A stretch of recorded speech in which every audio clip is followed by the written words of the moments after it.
Getting your flooring home is to take it out of the box and let it acclimate. I let mine sit in the living room, which is the adjoining room to the bedroom, for a full 7 days before getting started on my project. The master bedroom is around 430 square feet, so I brought home a total of 470 square feet of flooring material, which is what I thought I needed plus 10%. To start prepping the room, I first went through and removed the baseboards. I used a flat bar and made sure to take my time to not tear them up. Next, I started removing the carpet, which is just held in place by those nasty little tack strips. You can easily just pull it up and then also cut the carpet into strips to make rolling it up a little bit easier. Or you could do like me and get impatient and try to roll up half of the room in one roll. But it is surprising just how heavy carpet is.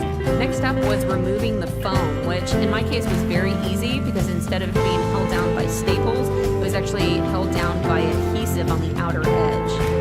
So in my case, this step took no time, but if yours is held in place by staples, then you will have to go through and remove every single one. After that, I moved on to removing the tack strips using a flat bar and a hammer. And of course, be careful because these little things are nasty. I used a floor scraper to scrape off the little bits of remaining foam that was on that adhesive.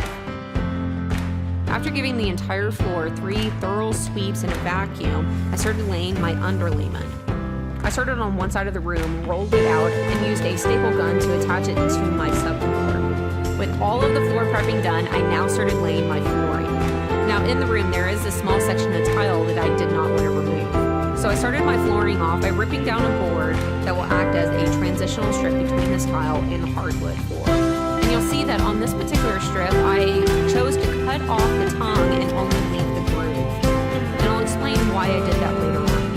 To attach the board, I'm using a 16 gauge pneumatic nailer and I'm face nailing it. With that one in place, I can now start laying my rows. For the very first row, I chose to use the longest boards I could find in order to give this row a lot of strength.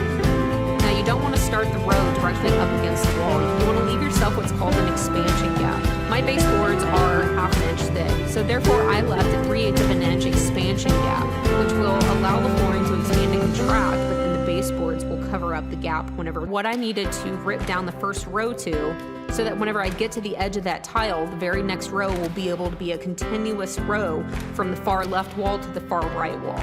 To set my first board in place, I measured 3/8 of an inch off of the wall and then once again used my 16 gauge nailer to face nail it. Note that on my starter row, I have cut off the groove and have placed the tongue facing towards the room.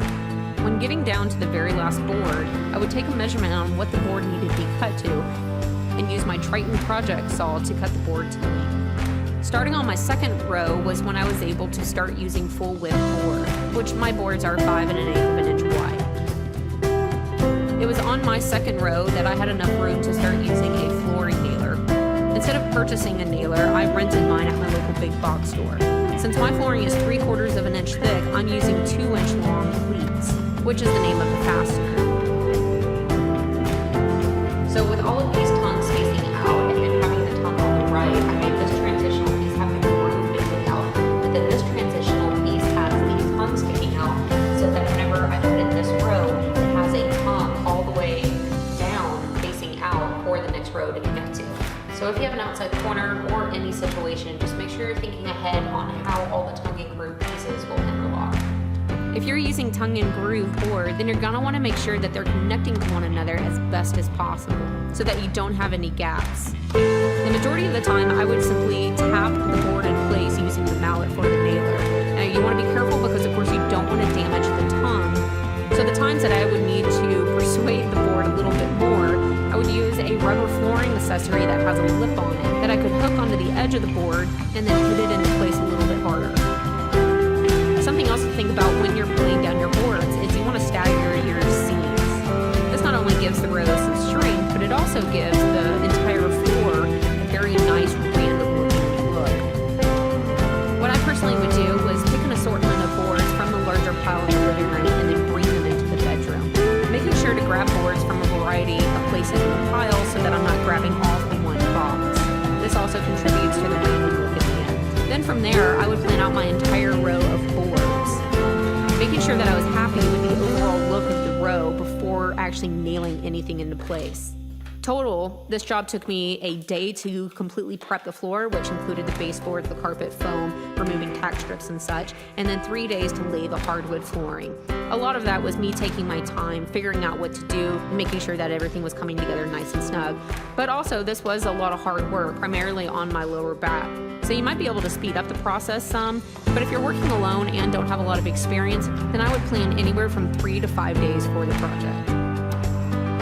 Sometimes I would run into the trouble using the longer boards that it would have a slight bow in it. To take out the bow, I would screw down a 2x scrap that I had in my scrap bin, then very carefully use a flat bar to pry in between the board and that 2x material. I would use my left hand to hold the board in place, while using my right foot to hold the nailer in place, then use my right hand to trigger the nailer.